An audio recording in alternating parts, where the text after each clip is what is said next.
Hello friends, welcome back to our channel. तो हम आज से शुरू कर रहे हैं आपका क्लास 10th का थर्ड चैप्टर। हम ऑलरेडी 2 चैप्टर्स को कर चुके हैं, जिसमें हमने फर्स्ट वीडियो का जो फर्स्ट चैप्टर है उसका 1 शॉट वीडियो भी कर लिया है। चैनल पर नए हैं तो चैनल को सब्सक्राइब कीजिए अपनी जनरल साइंस के लिए, प्लस अपनी 9th 10th की प्रिपरेशन को अच्छा करने के लिए। 9th 10th के जो भी बच्चे हैं अपनी एनसीईआरटी को कंप्लीट करना चाहते हैं या नेक्स्ट ईयर उनके भाई बहन हैं तो सबके साथ चैनल को शेयर करें। लैंग्वेज हमने हिंदी में ली है। आज हम थर्ड चैप्टर को शुरू करने जा रहे हैं, जो कि है आपका धातु एवं अधातु, मतलब आपका मेटल और नॉन मेटल्स। तो यहाँ पर देखिए धातु एवं अधातु को देखिए वर्गीकृत, ये जो चैप्टर है ये आपका कनेक्ट करता है दूसरे चैप्टर से। सारे ही चैप्टर एक दूसरे से कनेक्ट करती हैं, उनके बीच कोई ना कोई संबंध होता है, आपको चीजें सीखने मिलती हैं। लेकिन यहाँ पर देखिए जो ये चैप्टर है इसको अच्छे से, ये आपको एक बार इसको आप दोबारा जरूर पढ़ेंगे। जब आप 5th चैप्टर को मैं आपको पढ़ाऊंगी तब आप इसको एक बार जरूर देखेंगे, चीजें आपको समझ जरूर आएंगी। यहाँ पर भी क्या है, धातु और अधातुओं को क्या है बांटने का, मतलब जो आपके पास इतने सारे तत्व हैं उनको बांटने का एक प्रयास किया गया कि धातु होती हैं और अधातु होती हैं। उनके आपको भौतिक गुणधर्म, आज के इस वीडियो में हम भौतिक गुणधर्म को देखेंगे, प्लस कोशिश करेंगे कि हम रासायनिक गुणधर्मों को शुरू कर दें। ठीक है, तो अगर अभी तक आपने चैनल को सब्सक्राइब नहीं किया है तो सब्सक्राइब करें। क्वेश्चंस के लिए मेरे दूसरे चैनल पर जाइए जो नाम है माही बायोलॉजी क्लासेस, लिंक आपको डिस्क्रिप्शन में मिल जाएगा। देखिए आज की क्लास के लिए आप क्या कर सकते हैं, आप या तो 2 कॉलम बना सकते हैं, एक तरफ आप धातुओं के भौतिक गुणधर्म लिख सकते हैं, दूसरी तरफ अधातुओं के भौतिक गुणधर्म। मैं आपको एक एक करके बता रही हूँ। पहले हम धातुओं के गुणधर्म की बात करेंगे, फिर उसी के जो कंपेयर में जो ऑप्शन होगा, मतलब देखें अगर हमने ये देखा है कि धातुएं कठोर होती हैं तो उधर देखेंगे धातुएं कठोर होती ही नहीं होती हैं। तो ये ऑप्शन आपके पास है, आप चाहे तो 2 साइड कर सकते हैं पेज की, एक साइड आप धातुएं लिखें, एक साइड अधातुएं लिखें। आज हम पढ़ने वाले हैं धातुओं के गुणधर्म। और कौन से गुणधर्म? भौतिक गुणधर्म। यहाँ पर आपको बहुत सारे अपवाद देखने के लिए मिलेंगे, तो वो अपवाद आपको पता होने चाहिए। ज्यादातर जो क्वेश्चन आपको मिलता है, अगर कंपटीशन की बात करें तो आपको अपवाद से क्वेश्चन पूछा जाता है। तो जो अपवाद आपको मिलेगा आपने अच्छे से समझना है, चीजों को जानने की कोशिश करने के लिए पढ़ेंगे, तब आपका एग्जाम अच्छे से क्लियर हो जाएगा। क्योंकि जब आप पढ़ते हैं कुछ जानने के लिए तो आपको एग्जाम ऑटोमेटिकली अच्छा क्लियर हो जाता है। ठीक है, तो फर्स्ट अगर हम देखें जो धातुएं हैं उनके भौतिक गुणधर्मों में पहला गुणधर्म जो होता है वो ये है कि उनमें धात्विक चमक होती है। आपने अगर धातुओं को देखा होगा उनमें धात्विक चमक पाई जाती है। जैसे हम सोना, चांदी, ये सब बातें करें इनकी, आपका एल्यूमिनियम जो होता है या स्टील तो अलग हो गया, वो हम आगे बात करेंगे। एल्यूमिनियम हो गया आपका, सोना, चांदी, ये क्या है, इनमें आपको चमक दिखाई दे रही है, इसलिए इनका जो यूज है आप देखते हैं आभूषण बनाने में भी किया जाता है। तो इस गुण को आप धात्विक चमक या इंग्लिश में लर्चर बोलते हैं। ऐसा सभी धातुएं नहीं करती, लेकिन ज्यादातर जो धातुएं होती हैं वो क्या होता है, उनमें धात्विक चमक होती है। क्या होती है, आपकी धात्विक चमक पाई जाती है। अपने यहाँ पर समझिए, अब यहाँ पर क्या बात हो रही है, अपने शुद्ध रूप में, जब अपने शुद्ध रूप में प्रेजेंट है उसमें कुछ भी दूसरा आपने नहीं मिलाया है। जैसे हम अगर क्वेश्चन पूछें, आपको पूछा जाए कि सोडियम भी तो धातु है, तो क्या वो चमकदार है? सोडियम भी चमकदार होती है, लेकिन जब अगर आप उसको खुले में छोड़ दें, उसके साथ ऑक्सीजन क्रिया कर लेती है तो उसकी चमक खो जाती है। तो मतलब जब धातुएं अपने शुद्ध रूप में प्रेजेंट होती हैं तो उनकी सतह क्या होती है, चमकदार होती है। और वह क्या करती हैं, प्रकाश को परावर्तित करती हैं। प्रकाश जो आएगा उसको क्या है, परावर्तित करेंगे। जो परावर्तन होता है ये हम आगे के चैप्टर्स में पढ़ने वाले हैं। अगर आता है तो बहुत अच्छी बात है, नहीं आता तो इस तरीके से समझ ली, प्रकाश की कोई किरण है उसको परावर्तित करना, उसको वापस भेजना परावर्तन कहलाता है। ठीक है, किस तरीके से होता है, क्या प्रोसेस है, आगे पढ़ेंगे। क्या है, धात्विक चमक आपका पहला है। अपने शुद्ध रूप में धातुओं की सतह क्या होती है, चमकदार होती है, वो प्रकाश को परावर्तित करती हैं। ठीक है, पहला पॉइंट हो गया। अगर इसी के कंपैरिजन में हम अधातुओं में देखें तो ऐसा कुछ होगा। अधातुओं में आगे बात करते हैं कि धात्विक चमक, हम फिर उनको अधातु की बोल रहे हैं, वो तो उनमें तो चमक होगी ही नहीं, लेकिन वहां पर आपको अपवाद देखने मिल सकता है। ठीक है, अब हम दूसरा जो पॉइंट लेते हैं वो लेते हैं कठोरता। जो धातुएं होती हैं वो सामान्यतः कठोर होती हैं, मतलब आपको कठोर ठोस अवस्था में मिलेंगी, लेकिन यहाँ पर आपको अपवाद भी देखने मिलते हैं। अगर नॉर्मली हम सामान्यतः बात कर रहे हैं कि कमरे के ताप पर क्या होती हैं, कठोर होती हैं, लेकिन आप देखेंगे सोडियम होता है, पोटेशियम होता है, जो लिथियम होता है, वो मुलायम होते हैं कि उनको आप चाकू से भी काट सकते हैं। वो इतने मुलायम होते हैं कि उनको चाकू से काटा जा सकता है। ठीक है, क्या है, धातुएं कठोर होती हैं। अपवाद सोडियम, पोटेशियम एवं लिथियम जो कि मुलायम होती हैं, वह इन्हें चाकू से काटा जा सकता है। ठीक है, थर्ड पॉइंट आता है, कमरे के ताप पर जो होती हैं धातुएं क्या होती हैं, सामान्यतः आपको ठोस अवस्था में मिलती है। अच्छा, यहाँ पर कठोर हमने सेकंड और थर्ड पॉइंट मिक्स कर दिया। वो कठोर की उनकी मतलब हार्डनेस, वो कितनी कठोर है। और यहाँ पर है ठोस अवस्था। आपको पता है पदार्थ की 3 अवस्थाएं होती हैं जो मुख्यतः होती हैं, ठोस, द्रव और गैस।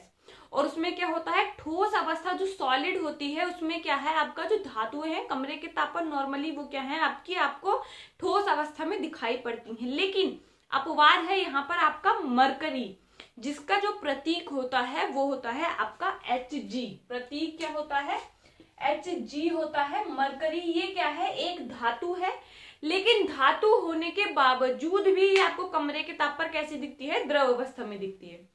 दूसरा अगर अपवाद देखें तो आपका दूसरा अपवाद आता है गैलियम। गैलियम का क्या है, जब आप देखेंगे कि रूम टेम्परेचर से कमरे के ताप का अपवाद, इसको क्या बोलेंगे, कमरे के ताप पर नॉर्मली जब कमरे के ताप से थोड़ा भी टेम्परेचर ऊपर जाता है, 25 डिग्री सेल्सियस हम मान रहे हैं, उससे थोड़ा भी टेम्परेचर ऊपर जाता है तभी क्या करता है, पिघल जाता है।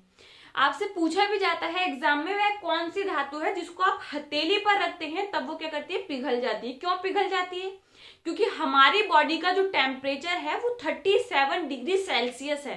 रूम टेम्परेचर से थोड़ा भी ऊपर आपका गैलियम गया, वहां पर गैलियम क्या होगा, पिघलना शुरू हो जाएगा। ठीक है, द्रव अवस्था में आ जाता है। फिर नेक्स्ट पॉइंट को हम देखते हैं, वो है धातुओं को पीटकर पतली चादर बनाया जा सकता है। इस गुणधर्म को आघात वर्धीयता या फिर मैलिएबिलिटी कहते हैं। जो धातुएं होती हैं उनमें ऐसा गुण होता है कि उनको पीट कर आप बहुत पतली चादर में उनको कन्वर्ट कर सकते हैं, बदल सकते हैं। इस गुण को आप क्या कहते हैं, आघात वर्धीयता कहते हैं या मैलिएबिलिटी कहते हैं। ठीक है, इसका अगर हम देखें, इस गुण के कारण ही आप देखते हैं कि आपको लोहे की चादर मिलती, गेट वगैरह बनाए जाते हैं, उसमें डिजाइन्स बनाए जाते हैं। आप देखेंगे कोई भी कॉपर का काम हो रहा है तो वो क्या है, मतलब वो एक गुण है धातुओं की, उनको पीट कर आप बहुत पतली चादर उनकी बना सकती हो। एक होता है आपका खींचना, उससे धातुओं से क्या है आपका तार बनाना, बहुत पतले आप तार बना सकते हैं, बहुत कम धातु से, बहुत मतलब उसकी मात्रा बहुत कम हो और आप बहुत लंबे तार उसमें बना सकते हैं। ये गुण आपका डक्टिलिटी कहलाता है, डक्टाइल कहलाता है। और इसको क्या बोलते हैं, तन्यता। हिंदी में क्या बोलेंगे आप, तन्यता बोलेंगे। ये 4 पॉइंट्स आप नोट कर लीजिए, मैं साइड हो जाती हूँ। अब हम बात करेंगे हमारे नेक्स्ट पॉइंट की, जो है आपका डक्टिलिटी के बारे में। हो गया, स्क्रीनशॉट आप ले सकते हैं। 5वां जो गुण है वो हमारा होगा, 5वें गुण की बात कर लेते हैं।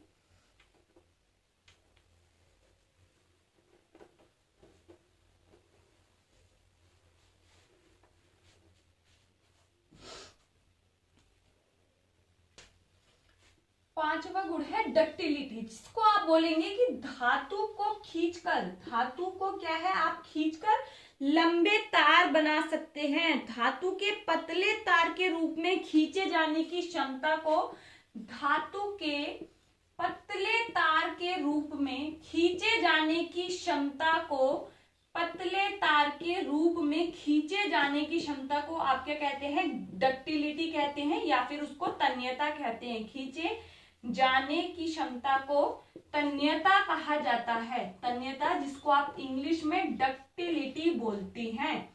ये वर्ड भी आपने ध्यान रखना है, डक्टिलिटी। ठीक है, नेक्स्ट देखेंगे, कहते हैं इसमें अगर हम देखें, आपको आपके एनसीईआरटी ने क्या बोला है कि आप अगर 1 ग्राम जो सोना है उससे 2 किलोमीटर लंबा तार बना सकते हैं। 1 ग्राम कितना होता है, 1 तोला जो हम जिसमें हम लेते हैं, 1 तोला 2 तोला सोना, उसमें एक में 10 ग्राम होता है। सोचिए 1 ग्राम कितना कम होगा, उससे 2 किलोमीटर लंबे तार बनाए जा सकते हैं। और 100 आप देखेंगे 100 ग्राम चांदी से 200 मीटर लंबे तार बनाए जा सकते हैं। ठीक है, अगर हम अब 6 पॉइंट की बात करें, जो कि है आपका धातुएं जो होती हैं वो ऊष्मा एवं विद्युत की क्या होती हैं, अच्छी चालक होती हैं। क्या होती हैं, अच्छी चालक होती हैं। मतलब जिसके अंदर से जो करंट है, जो ऊष्मा है, वो बहुत जल्दी से क्या हो आपका चला जाए, गर्म हो जाए। इस तरीके से हम बोल सकते हैं एल्यूमिनियम के बर्तन का हम यूज खाना बनाने में करते हैं। क्यों करते हैं, क्योंकि वो कुचालक है। आपका क्या है, अच्छा चालक है। क्या है, आपका अच्छा चालक है विद्युत का, इसलिए उसका यूज किया जाता है। आप देखेंगे कि इसका यहां पर आप लिखिए धातुएं ऊष्मा एवं विद्युत की अच्छी चालक होती हैं। ऊष्मा एवं विद्युत की मार्कर दूसरा देते हैं।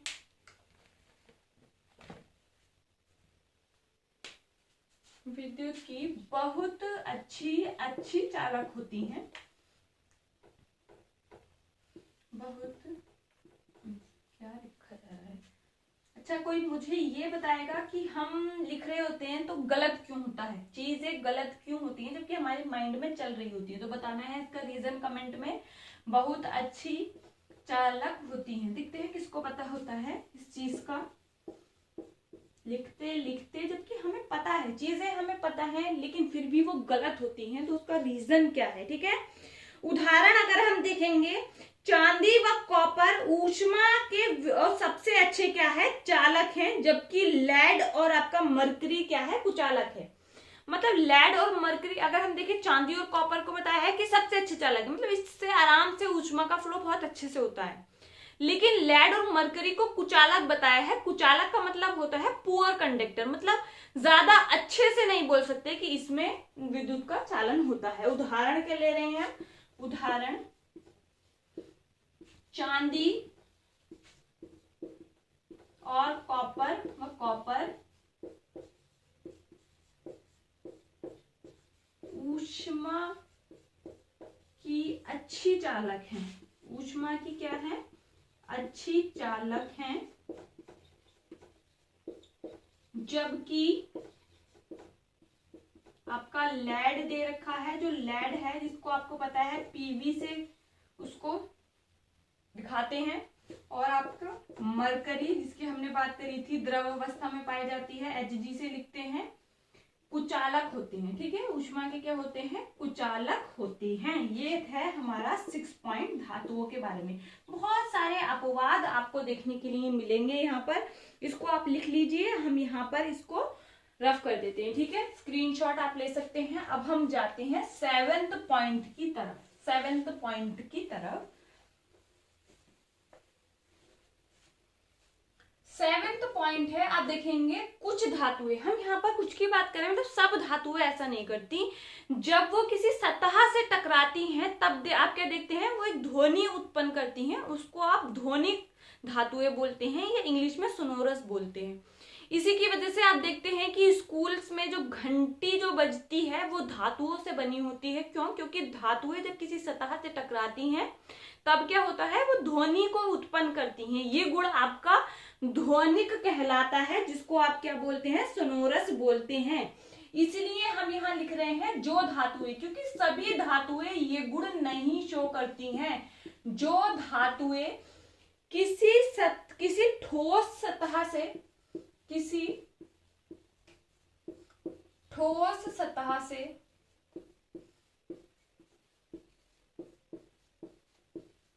जो धातुएं किसी ठोस सतह से टकराती हैं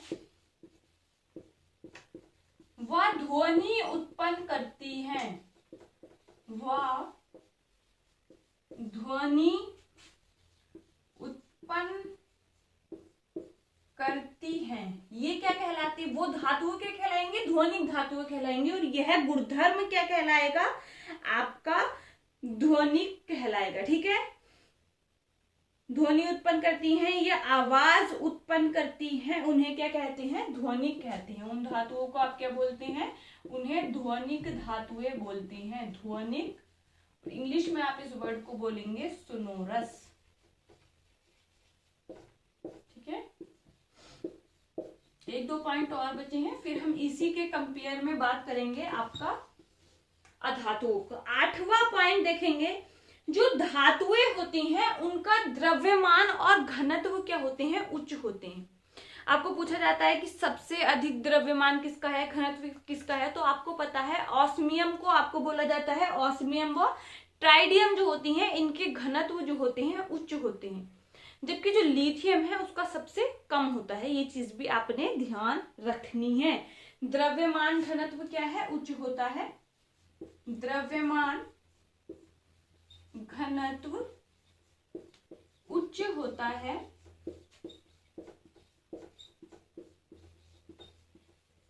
ऑस्मियम का हम देखें, आपका ऑस्मियम और आपका ट्राइडियम, इसका क्या है, सबसे ज्यादा है। इनका क्या है, उच्च घनत्व होता है। घनत्व द्रव्यमान, द्रव्यमान घनत्व होता है, जो कि क्या है। और आपका लिथियम का क्या है, जो लिथियम है उसका आपका कम, सबसे कम द्रव्यमान, आपका सबसे कम द्रव्यमान घनत्व होता है, लिथियम का सबसे कम होता है। ये चीज आपने ध्यान रखनी है। फिर जो इनके क्वथनांक और गलनांक होते हैं, इनके मेल्टिंग और बॉइलिंग पॉइंट जो होते हैं वो भी क्या होते हैं, उच्च होते हैं। इनके जो मेल्टिंग और बॉइलिंग पॉइंट है वो भी क्या है, आपके उच्च होते हैं। और जो टंगस्टन है धातु, उसका सबसे उच्च गलनांक होता है। इसीलिए आपने देखा होगा जो पहले अभी भी चलते हैं वो पीले कलर के जो बल्ब हमारे घरों में लगे होते थे, उसमें टंगस्टन की धातु का इस्तेमाल किया जाता था। मतलब अगर वो ज्यादा गर्म भी हो जाए तब वो क्या हो, मेल्ट ना हो, इसलिए टंगस्टन की धातु का उपयोग किया जाता है, क्योंकि क्या है, इसका गलनांक सबसे उच्च होता है। ये पॉइंट हमारा क्या है, नेक्स्ट पॉइंट है, 9th पॉइंट हो जाएगा, जो कि क्या है, धातुओं के गलनांक और क्वथनांक उच्च होते हैं, मेल्टिंग और बॉइलिंग पॉइंट क्या है, उच्च होते हैं। धातुओं के गलनांक व क्वथनांक उच्च होते हैं, व क्वथनांक उच्च होते हैं। सबसे हाई किसका है, टंगस्टन का होता है। टंगस्टन धातु का आपका गलनांक क्या है, सबसे उच्च है। टंगस्टन धातु का गलनांक सबसे उच्च होता है। ठीक है, तो ये है आपके धातुओं के कुछ जो होते हैं भौतिक गुणधर्म के हमने बात की। अब हमारा जो नेक्स्ट है वो है आपका अधातुओं के गुणधर्म। हमारा जो नेक्स्ट टॉपिक है उसी के कंपैरिजन में आप देख सकते हैं, मैं आपको बता रही हूं, आप चीजों को नोट करिए। पहला हमने देखा था जो धातुएं होती हैं उनमें धात्विक चमक होती है, जिसको आप लचर बोल रहे हैं। लेकिन क्या धातुओं में आपको धात्विक चमक मिलेगी, तो धात्विक चमक नहीं होती है। मतलब ये क्या होंगी, चमकदार नहीं होती हैं। वो प्रकाश को, दूसरा पॉइंट क्या था, वो प्रकाश को परावर्तित नहीं करती हैं, जबकि धातुएं प्रकाश को परावर्तित कर रही थी। लेकिन अधातुओं में आप क्या लिखेंगे, धात्विक चमक नहीं होती है, प्रकाश को परावर्तित नहीं करती हैं। यहाँ पर आपने अपवाद लिखना है। आयोडीन जो एक अधातु है, लेकिन फिर भी वो क्या होती है, चमकदार होती है। अपवाद समझ आया। आपने देखा कि सिर्फ धातुओं की सतह चमकदार होती है, लेकिन अधातुओं में क्या है, सामान्यतः अधातुएं चमकदार नहीं होती हैं और प्रकाश का परावर्तन भी नहीं करती हैं, प्रकाश को परावर्तित भी नहीं करती हैं। लेकिन अपवाद लिखना है आपने, जो आयोडीन है जो कि एक अधातु है, अधातु होने के बावजूद भी उसमें क्या है, चमक पाई जाती है। ठीक है, नेक्स्ट देखेंगे, दूसरी हमने बात की थी दूसरे पॉइंट की कि कठोरता के बारे में। तो धातुएं सामान्यतः आपने देखा कठोर होती हैं, अपवाद भी देख लिया। आप अपवाद आप लिखेंगे यहाँ पर, धातुएं जो धातुओं से अधातुएं जो होती हैं कम कठोर होती हैं, धातुएं तो सामान्यतः कठोर होती हैं, अपवाद देखा लिथियम, सोडियम, पोटेशियम, लेकिन अधातुएं धातुओं से कम कठोर होती हैं। दूसरा पॉइंट हो गया अपवाद, अगर इसका देखेंगे कार्बन का अपर रूप हीरा, कार्बन का जो अपर रूप है हीरा, कार्बन क्या है आपका एक अधातु है, उसका अपर रूप जो हीरा डायमंड होता है वो सबसे कठोर होता है। ठीक है, फिर देखेंगे आप, हम आगे बढ़ते हैं। नेक्स्ट पॉइंट हमने देखा था कमरे के ताप पर किस अवस्था में होते हैं, तो लगभग जो होती है सभी धातुएं अधातुएं जो होती हैं कमरे के ताप पर गैस या ठोस अवस्था में पाई जाती हैं, जबकि धातुओं में हमने देखा था कमरे के ताप पर सामान्यतः ठोस अवस्था में पाई जाती हैं। अपवाद हमने मरकरी देख लिया और गैलियम कब है वो देख लिया, लेकिन अधातुएं कमरे के ताप पर आपके ठोस या आपकी गैस अवस्था में होंगी, लेकिन एक अपवाद भी आप ब्रोमीन देख सकते हैं। ठीक है, नेक्स्ट देखेंगे। नेक्स्ट हम बात करते हैं, जो हमने बात की थी धातुओं को पीटकर आप पतली चादरें बना सकते हैं, लेकिन अधातुओं को पीटकर आप पतली चादर नहीं बना सकते। आप उन पे कोई आघात लगाएंगे तो वो टूट जाएंगे, इसको आप भंगुर होना बोलते हैं, बर्टल बोलते हैं। ठीक है, अधातुएं भंगुर प्रकृति की होती हैं, अर्थात आघात लगाने पर चूरा चूरा हो जाती हैं। फिर पांचवा जो हमने पॉइंट देखा था धातुओं में, हमने देखा था कि इनको खींचकर लंबे तारों में परिवर्तित किया जा सकता है, इस गुण को तन्यता कहते हैं। दूसरा, आप अधातु में देखें तो तन्यता का कोई गुण नहीं पाया जाता है। ठीक है, वहां पर आपने देखा था धातुएं विद्युत और ऊष्मा की अच्छी चालक होती हैं, लेकिन अधातुएं जो होती हैं विद्युत और ऊष्मा की कुचालक होती हैं, मतलब पुअर कंडक्टर होती हैं। अपवाद लिखेंगे ग्रेफाइट, जो कि विद्युत ऊष्मा का बहुत ही अच्छा चालक है, और ग्रेफाइट क्या है आपका कार्बन का अपर रूप है। फिर हमने देखा था कि धातुएं जब किसी ठोस सतह से टकराती हैं तब वो क्या करती हैं, ध्वनि उत्पन्न करती हैं, आवाज उत्पन्न करती हैं, जिसको आप ध्वनिक गुण बोल रहे हैं या सोनोरस बोल रहे हैं। लेकिन अधातुएं ध्वनिक उत्पन्न नहीं करती हैं या ध्वनिक नहीं होती हैं। फिर हमने देखा था जो धातुएं और आपका जो धातुएं जो होती हैं उनका घनत्व क्या है, उच्च होता है, द्रव्यमान घनत्व क्या है, उच्च होता है, लेकिन अधातुओं का द्रव्य घनत्व आपका निम्न होता है। फिर देखा था धातुओं के क्वथनांक और गलनांक उच्च होते हैं, लेकिन यहाँ पर देखेंगे अधातुओं के जो गलनांक और क्वथनांक हैं वो सामान्यतः क्या होते हैं, निम्न होते हैं। तो ये थे आपके भौतिक गुणधर्म जो धातुओं और अधातुओं के थे। आज का वीडियो यहीं एंड करते हैं। हम नेक्स्ट वीडियो से देखेंगे आपके धातुओं के रासायनिक गुणधर्म, फिर बाद में हम अधातुओं के भी देखेंगे। धातुओं के ज्यादा पढ़ने होते हैं, अधातुओं के थोड़े कम ही हैं। तो हम पहले आपका शुरू करेंगे धातुओं के रासायनिक गुणधर्मों को। जो भी अपवाद थे पूरी कोशिश की गई है, आपका पूरा आपके एनसीईआरटी इसमें कवर हो गई है। आप अपनी एनसीईआरटी को अच्छे से पढ़ सकते हैं। वीडियो को अभी तक लाइक ना किया हो तो लाइक और शेयर एंड सब्सक्राइब करें। Thank you.